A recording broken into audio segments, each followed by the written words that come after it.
ನಮ್ಮ ದೇಶಕ್ಕೆ ಯಾವ ಇಯರಲ್ಲಿ ಸ್ವತಂತ್ರ ಬಂತು? 1928. ಏನು ಅರ್ಥವೇ ಆಗ್ತಿಲ್ವೇ ಈ ಕೇಸು?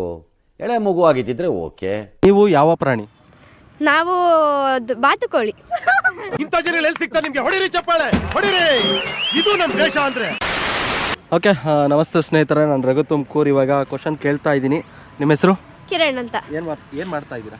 ನಾನು 9th ಸ್ಟ್ಯಾಂಡರ್ಡ್ ಓದ್ತಾ ಇದ್ದೇನೆ. ಓಕೆ, ಇವಾಗ ನಾನು ಪ್ರಶ್ನೆಗಳು ಕೇಳ್ತೀನಿ, ಆಯಿತಾ? ನಾನು 10 ಪ್ರಶ್ನೆ ಕೇಳ್ತೀನಿ, ಅದರಲ್ಲಿ ನೀವು ರಾಂಗ್ ಆನ್ಸರ್ ಹೇಳಬೇಕು, ಕರೆಕ್ಟ್ ಹೇಳಬಾರ್ದು. ಕರೆಕ್ಟ್ ಹೇಳಿದ್ರೆ ಸೋತಂಗೆ, ಆಯಿತಾ? ನಮ್ಮ ದೇಶಕ್ಕೆ ಯಾವ ಇಯರಲ್ಲಿ ಸ್ವತಂತ್ರ ಬಂತು? 1928. ಸೂಪರ್. DK ಶಿವಕುಮಾರ್ ಅವರು ಯಾವ ಪಕ್ಷದವರು? BJP. ಸೂಪರ್. ನಮ್ಮ 2 ಕೈಗಳಲ್ಲಿ ಎಷ್ಟು ಬೆರಳಿರುತ್ತೆ? 1. ನಿಮಗೆ ಎಷ್ಟು ಸಂಬಳ ಬರುತ್ತೆ? 1 ರೂಪಾಯಿ. ಈ ಸಲ IPL ಯಾರು ಗೆದ್ರು? SRH. ಸೂಪರ್.